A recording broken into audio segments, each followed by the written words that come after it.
उत्सर्जन तंत्र। तो एक इसमें ना ऐसा प्रश्न भी पूछता है कि मनुष्य का हृदय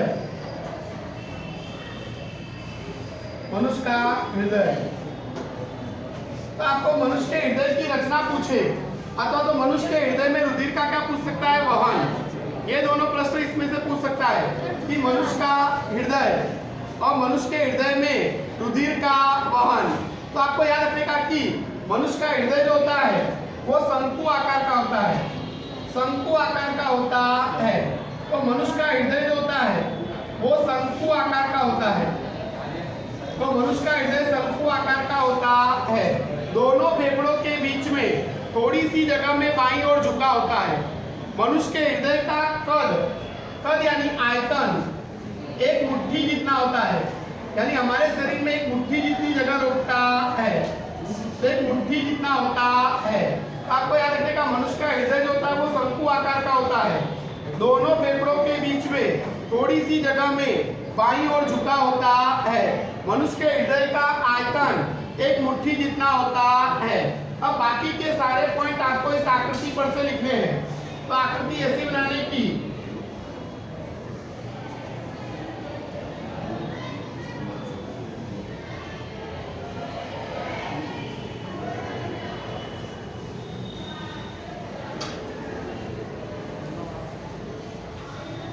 गीला है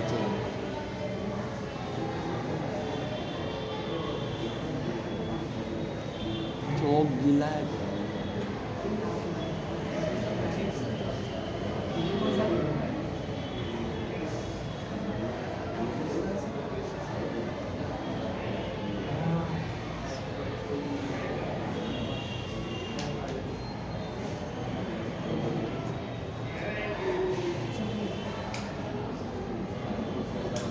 अब देखो यहाँ पर बाकी के सारे पॉइंट आपको इस आकृति पर से लिखने होते हैं।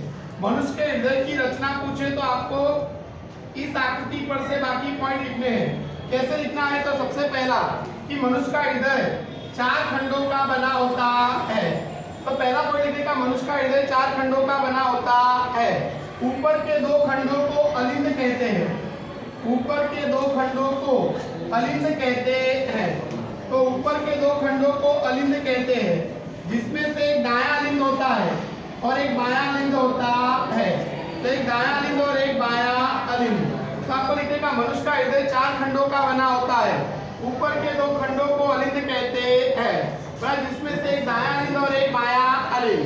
नीचे के 2 खंडों को नीलय कहते हैं, नीचे के 2 खंडों को नीलय कहते हैं, जिसमें से एक दायां नीलय और एक बायां नीलय, एक दायां नीलय और एक बायां नीलय। अलिंद की दीवार पतली होती है, नीलय की दीवार मोटी होती है। ये दायां अलिंद है और ये दायां नीलय है।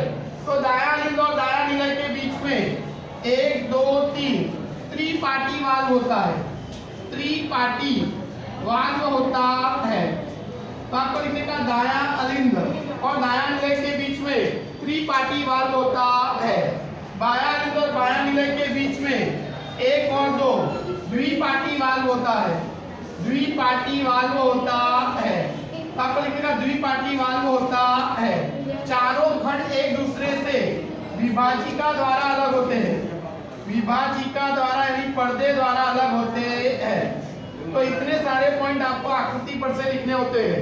पहला लिखने का कि मनुष्य का हृदय शंकु आकार का होता है, दोनों फेफड़ों के बीच में थोड़ी सी जगह में बाईं ओर झुका होता है। मनुष्य के हृदय का बराबर आयतन एक मुट्ठी जितना होता है। मनुष्य का हृदय 4 खंडों का बना होता है। ऊपर के 2 खंडों को अलिंद कहते हैं, जिसमें से एक दायां अलिंद और एक बायां अलिंद। नीचे के 2 खंडों को नीलय कहते हैं, जिसमें से एक दायां नीलय और एक बायां नीलय। अलिंद की दीवार पतली होती है, नीलय की दीवार मोटी होती है। दायां अलिंद और दायां नीलय के बीच में त्रिपाटी वाल्व होता है और बायां अलिंद और बायां नीलय के बीच में द्विपाटी वाल्व होता है। चारों खंड एक दूसरे से विभाजिका द्वारा यानी पर्दे द्वारा अलग होते हैं। लेकिन ऐसा पूछे कि मनुष्य के हृदय में रुधिर का वहन समझाइए, तो मनुष्य के हृदय में रुधिर का वहन, तो मनुष्य के हृदय में रुधिर का वहन पूछे तो आपको लिखने का कि ये 2 महा क्या है, सिरा, तो ये महासिरा है। अब ये महाशिरा क्या करती है कि शरीर के विभिन्न अंगों से पर ऑक्सीजन विहीन क्या लाती है? रुधिर। यानी क्या करने का कि ये दो महाशिरा जो है वो क्या करती है? शरीर के विभिन्न अंगों से क्या करती है कि ऑक्सीजन विहीन रुधिर का मतलब होता है कि अशुद्ध रुधिर लाकर कहां पर डाल देती है? दाएं अलिंद में। तो दाएं अलिंद में डाल देती है। तो आपको लिखेगा कि ये जो महाशिरा है वो शरीर के विभिन्न अंगों से अशुद्ध रुधिर को एकत्रित करती है और एकत्रित करके लाकर कहां पर डाल देती है? तो दाएं अलिंद में डाल देती है। अब ये दायां अलिंद क्या होता है? सिकुड़ता है। तो ये त्रिपाटी वाल्व क्या होता है? खुल जाता है, जिसके कारण दाएं अलिंद में से अशुद्ध रुधिर दाएं नीले में आ जाता है। कहां पर आ जाता है? दाएं नीले में आ जाता है। अब दायां नीले क्या होता है? सिकुड़ता है। तो ये त्रिपाटी वाल्व क्या होता है? बंद हो जाता है और अर्धचंद्राकार वाल्व ये खुल जाता है। अर्धचंद्राकार वाल्व जो है वो क्या होता है? खुल जाता है, जिसके कारण क्या होता है कि ये जो दाएं नीले का अशुद्ध रुधिर है वो क्या होता है कि फुफ्फुस धमनी के द्वारा शुद्ध होने के लिए फेफड़ों में जाता है। तो कहां जाता है? तो फेफड़ों में जाता है। तो आपको लिखने का फेफड़ों में जाता है। तो ये एक तरफ का क्या हो गया? वहन। आपको लिखने का कि महाशिरा शरीर के विभिन्न अंगों से ऑक्सीजन विहीन यानी अशुद्ध रुधिर लाकर दाएं अलिंद में डाल देती है। दाएं अलिंद क्या होता है? सिकुड़ता है। तो त्रिपाटी वाल्व खुल जाता है, जिससे दाएं अलिंद में से अशुद्ध रुधिर दाएं नीले में आ जाता है। अब दायां नीले क्या होता है? सिकुड़ता है। तो ये त्रिपाटी वाल्व बंद हो जाएगा और त्रिपाटी वाल्व बंद हो जाएगा तो अर्धचंद्राकार वाल्व खुल जाता है। तो दाएं नीले का जो अशुद्ध रुधिर है वो फुफ्फुस धमनी के द्वारा शुद्ध होने के लिए फेफड़ों में जाता है। तो कहाँ जाता है? तो फेफड़ों में जाता है। अब क्या होता है कि ये हमारी क्या है? ये तो हमारी फुफ्फुस शिरा है। फुफ्फुस यानी फेफड़ा। तो फेफड़े आने में से आने वाली क्या है? शिरा। तो फुफ्फुस शिरा क्या करती है कि फेफड़े में से क्या लाती है? ऑक्सीजन युक्त रुधिर लाती है। कैसा रुधिर लाती है? ऑक्सीजन युक्त रुधिर। और वो ऑक्सीजन युक्त रुधिर यानी शुद्ध रुधिर, और वो शुद्ध रुधिर लाकर बाएं अलिंद में डाल देती है। कहां पर डाल देती है? तो बाएं अलिंद में। आपको लिखने का कि फुफ्फुस शिरा फेफड़ों में से शुद्ध रुधिर को यानी ऑक्सीजन युक्त रुधिर को लाकर कहां डाल देती है? तो बाएं अलिंद में। अब बायां अलिंद क्या होता है? सिकुड़ता है। तो ये द्विपाटी वाल्व क्या होता है? खुल जाता है और बाएं अलिंद में से शुद्ध रुधिर बाएं नीले में आ जाता है। अब बायां नीले क्या होता है? सिकुड़ता है।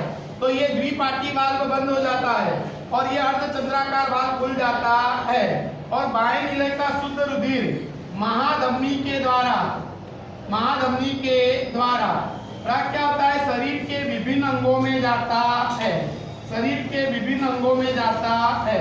इस प्रकार हमारे शरीर में दो अलग अलग मार्ग पर रुधिर का वहन होता है, जिसे दोहरा परिवहन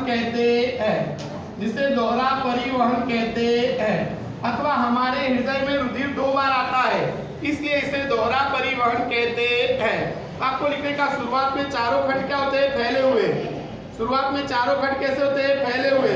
अब क्या होता है कि ये जो हमारी क्या है? महाशिरा, ये शरीर के विभिन्न अंगों से ऑक्सीजन विहीन रुधिर यानी अशुद्ध रुधिर लाती है और लाकर दाएं अलिंद में डाल देती है। दायां अलिंद सिकुड़ता है तो क्या होता है? त्रिपाटी वाल्व खुल जाता है। दाएं अलिंद में से अशुद्ध रुधिर दाएं नीले में आ जाता है।